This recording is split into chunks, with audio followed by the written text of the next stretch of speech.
Je vous rappelle effectivement que vous vous gargarisez d'avoir ramené à zéro les frais de scolarité dans les écoles publiques. J'ai eu l'expérience, il y a une semaine, à Hambourg, de vérifier effectivement que des élèves étaient renvoyés parce qu'ils n'avaient pas payé les frais de scolarité, qui s'élevaient à 4 000 francs. Si vous voulez aussi, je peux vous donner d'autres preuves.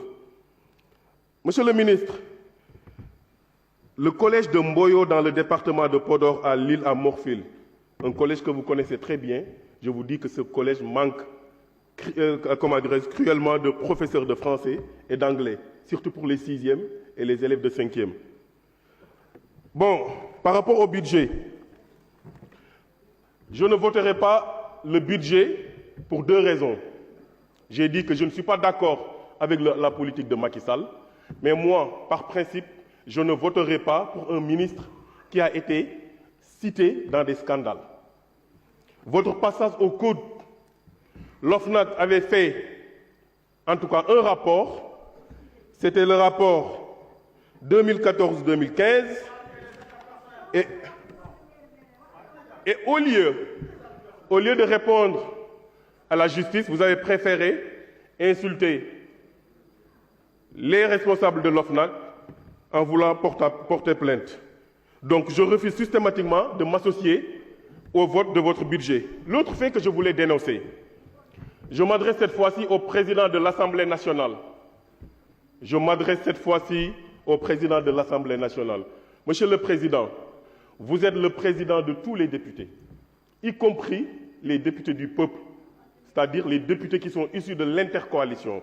Mais j'ai constaté qu'à chaque fois que les députés de l'opposition prennent la parole, et quand des fois, peut-être, vous jugez qu'ils débordent, vous les arrêtez systématiquement, au moment où les députés du président sont là et s'octroient tous les droits. Je pense que ce n'est pas normal et je pense qu'il faudra quand même remédier à cette situation. L'autre fait, c'est que l'Assemblée nationale a sorti une note. L'Assemblée nationale a sorti une note pour demander à tous les travailleurs de mettre leur badge. Tous les députés mettent leur... Vous le voyez ça, pins. Nous mettons ça. Et j'ai constaté que dans les couloirs de l'Assemblée nationale, il y a des gens qui circulent sans étiquette, sans badge ni rien du tout. Nous ne pouvons plus accéder à nos bureaux parce qu'effectivement, certains députés se croient tout permis en envahissant les couloirs de l'Assemblée nationale avec des gardes du corps. La sécurité à l'intérieur de l'Assemblée nationale est garantie par la gendarmerie nationale. Maintenant, s'il y a des gens qui ont des choses à se reprocher, s'il vous plaît, on apprécie le silence. Comme je vous l'ai dit, acceptez de souffrir. Parce que moi, je parle au peuple sénégalais. Je ne parle pas à des députés qui ne sont là que pour applaudir. Je ne parle pas à des députés qui ne savent pas pourquoi ils sont là. Alors, s'il y a des gens qui ont des choses à se reprocher, je pense que leur place n'est pas à l'Assemblée nationale. Si vous ne prenez pas toutes les dispositions qu'il faut pour effectivement vider ou en tout cas nous débarrasser de ces gens-là, nous, en tant que députés du peuple, on prendra nos responsabilités pour le faire. Je vous remercie. Merci, chers collègues. La parole à Alphonse Mané Sambou. Aram Ndiaye se prépare. Chers collègues, s'il vous plaît. Allez, merci. Merci, Monsieur le Président. Je vais commencer d'abord par Kassaf Kataosui, que dit Monsieur Tidibil Ilangotate. Néali Toil de ces problèmes en sol.